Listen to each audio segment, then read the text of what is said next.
Hello friends, I'm TJ Man and welcome to a new Cartoon Clash.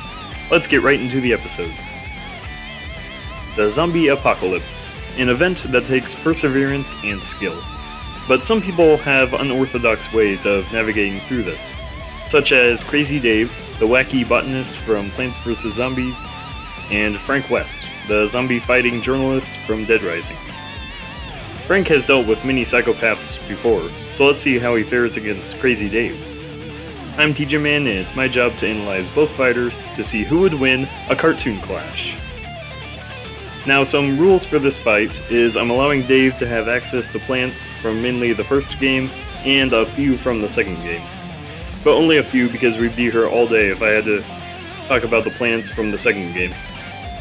However, no garden warfare plants, which just means the plants won't be able to move around, because that would be like having multiple combatants against one, which isn't fair. Now, without further ado, let's get started. When you see a picture of this guy, what do you think? Oh, he's just a normal dude with a camera. Well, you're completely wrong. This is Frank West, and he's a journalist who also happens to be an expert at fighting zombies. I mean, the dude has covered wars, you know.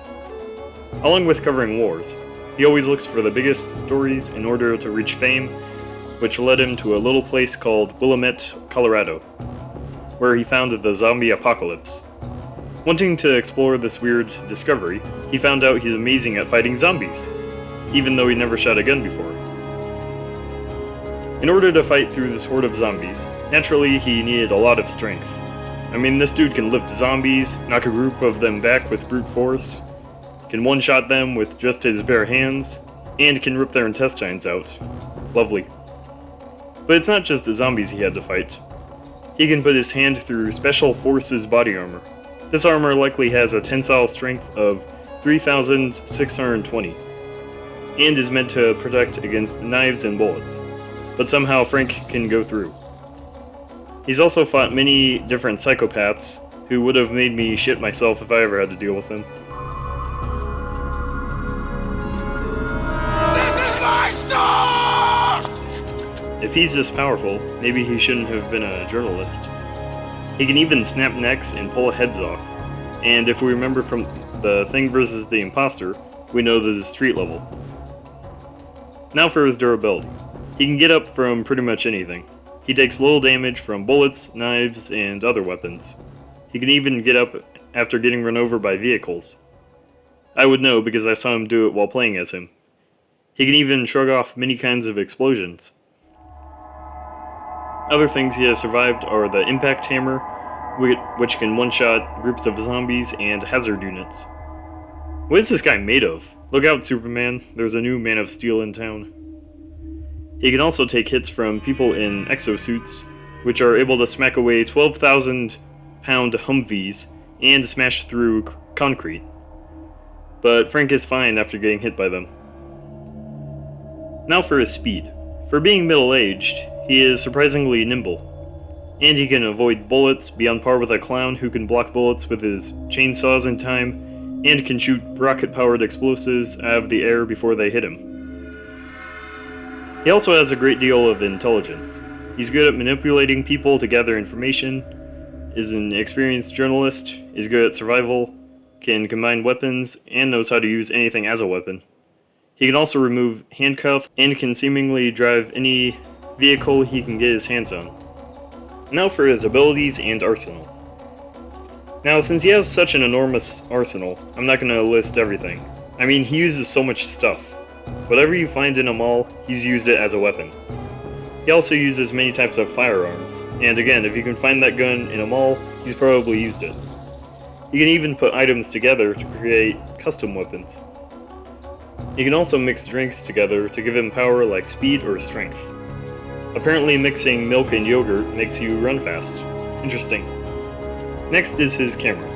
He has it with him at all times, even when the military captures him and takes everything including his clothes. Weird. Anyway, for combat, he can use his camera to temporarily blind people, and for some reason, he can take a selfie with zombies or enemies with the snapshot ability. Which brings me to his many abilities. He surprisingly knows a lot of combat moves. He was even able to beat up the Special Forces leader, Brock Mason. And people thought journalists were nerds. I mean, he can dodge, kick, punch, tackle, throw, do karate, do wrestling moves, and can even walk on top of zombies with the zombie ride. Jeez, maybe I need to become a journalist. Now, he also has a zombie form, but to be honest, I don't think I'm going to include it, and I'll just be using the human form of Frank.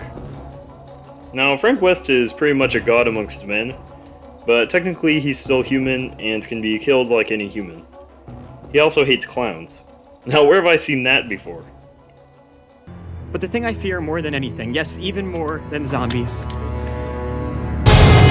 fucking clowns.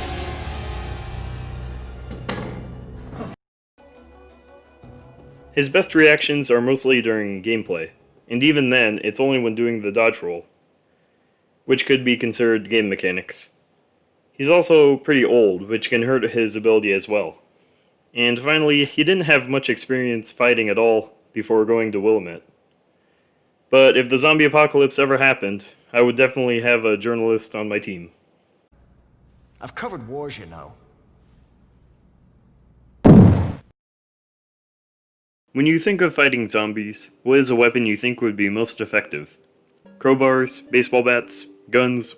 Sure, those are fine, for an amateur.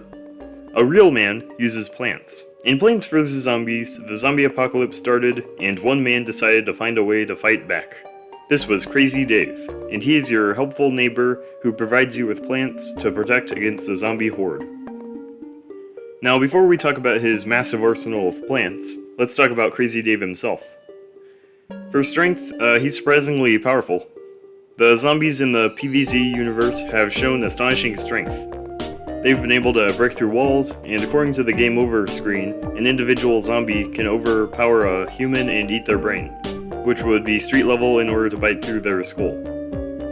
The zombies are also able to take attacks from each other as seen when a hypnotized zombie attacks another zombie, which would make the zombie's striking strength and durability wall level, with the durability being much higher with bucket helmets and football gear, I guess. Anyway, Crazy Dave has fought on par with Dr. Zomboss himself, who would obviously have equal or greater strength and durability than the normal zombies. The fact he was able to harm and take hits from Dr. Zomboss makes Crazy Dave pretty strong. While there isn't much else to talk about in terms of strength and durability for Crazy Dave, we've only scratched the surface of his abilities. Now, as for speed, he really doesn't have much for this category. I mean, he can likely keep up with fast zombies, such as a football zombie, but even then, that's not very fast, and is mostly peak human speed. However, he should be able to scale to Dr. Zomboss, who is quite agile on foot, as seen in this comic panel. Looks like Frank has some competition. Now for his intelligence. You'd think with a name like Crazy Dave, he's some dumb lunatic, right? Well, he's surprisingly really goddamn smart. I mean, he was able to create and genetically alter plants into being sentient and capable of combat. He also created a dinosaur mech and created an RV named Penny, which has the ability to go back in time, and can translate any language. And get this, he created her in order to eat a taco a second time. Now the moment you have all been waiting for, his plants. Obviously I won't be talking about all of his plants, I'll just name what he can do with them. Obviously he can use them to shoot projectiles like peas, watermelons, corn, ice peas, fire peas, thorns, boomerangs, fire, exploding coconuts, lasers, some sort of purple goo that the mushrooms shoot, and many more. He can also use them as bombs, like the cherry bomb and doom shroom, which can cause a freaking crater. Another thing about the cherry bomb is that it can disintegrate metal machines, such as the Zamboni. Now, it's hard to calculate how powerful the plant bombs would have to be to disintegrate the metal of a Zamboni, because I'm not a scientific genius.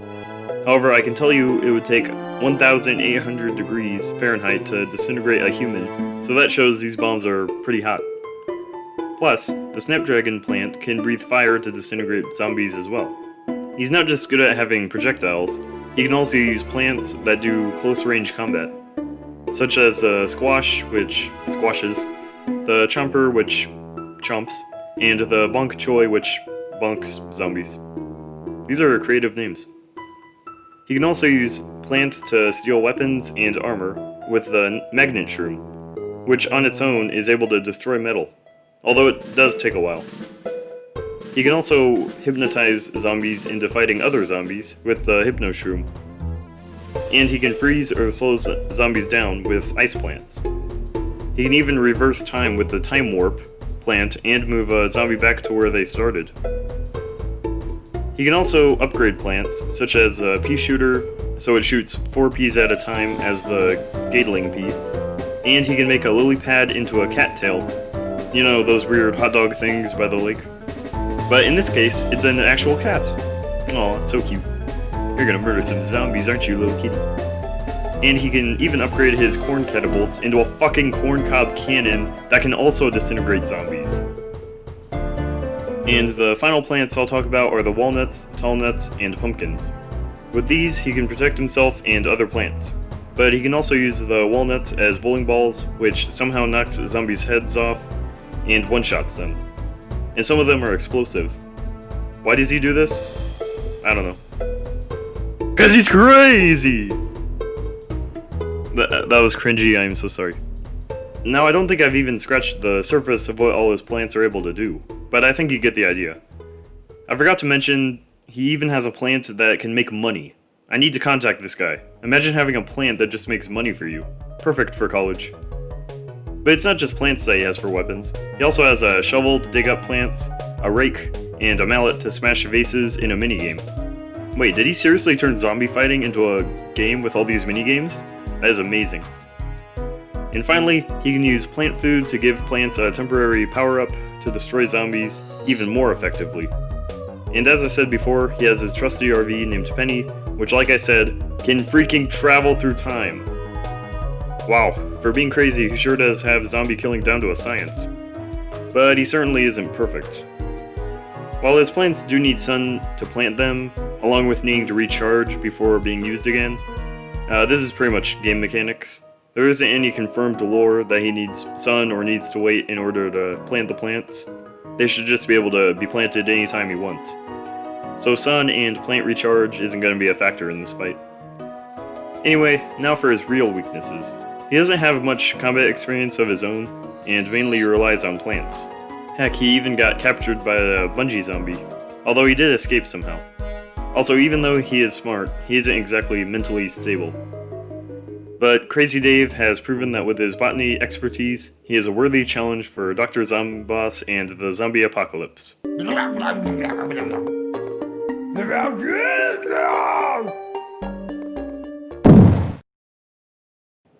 Alright, the combatants have been analyzed. It's time for a cartoon clash.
Wow, I guess you could say Dave gave Frank a hard time. Because the time warp plant. Anyway, time to explain. Now, obviously, Frank takes the strength, durability, and speed advantages, let's be real. While they are both wall level, with Frank being small building with the exosuit due to it being able to smash through a giant steel door, here's why Dave wins. First, while they have the same amount of experience since we can assume they started actual fighting when the apocalypse started, Crazy Dave takes the intelligence advantage. Frank has shown many intelligent feats, and is an expert journalist. That's cute and all, but Dave is somehow a super genius who figured out time travel and how to make combat-worthy plants. Along with this massive intelligence advantage, Crazy Dave has tons of hacks to throw Frank off guard. For one, he has a magnet shroom, which can steal his weapons. We know this would work since in the second game he can get mugged easily by thieves. He can also use the time warp to reverse Frank back to normal if he has a powerful weapon. So basically what I'm saying is, if Crazy Dave is having trouble, he can just revert Frank back to normal if he wants. Crazy, isn't it? Also, you know how I said he has the speed advantage? Well, Dave can slow him down with the ice shroom or the ice pea shooter, giving him plenty of time to time travel or get a plant out that would help him in the fight. He could even use freaking butter to slow Frank down with the kernel bolt. This brings me to my next point. Crazy Dave has access to time travel, so he can just redo the entire fight again with full knowledge of what Frank is capable of. Frank has never encountered anyone with that type of power, which would throw him off guard completely. Now, this was by no means a stomp. Frank easily could have won, had he been able to have a chance to overpower Dave with his brute strength. But with Dave's massive arsenal of plants specifically used to stop that from happening, he wasn't able to pull off a win. Now, realistically, if Dave didn't have time travel, Frank has a much better chance of winning. But even then, Dave can use the time warp on himself to heal wounds if he needs to, which also gives Frank trouble. Overall, Crazy Dave's massive, unpredictable arsenal, access to time travel, hacks, and intelligence were too much for Frank West.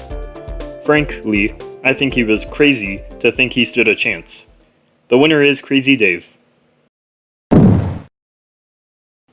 Alright everybody, thank you very much for watching, and there isn't going to be a fan art segment this time because there really wasn't that much fan art, so we'll just do that next episode. And anyway, here's the trailer for the next episode.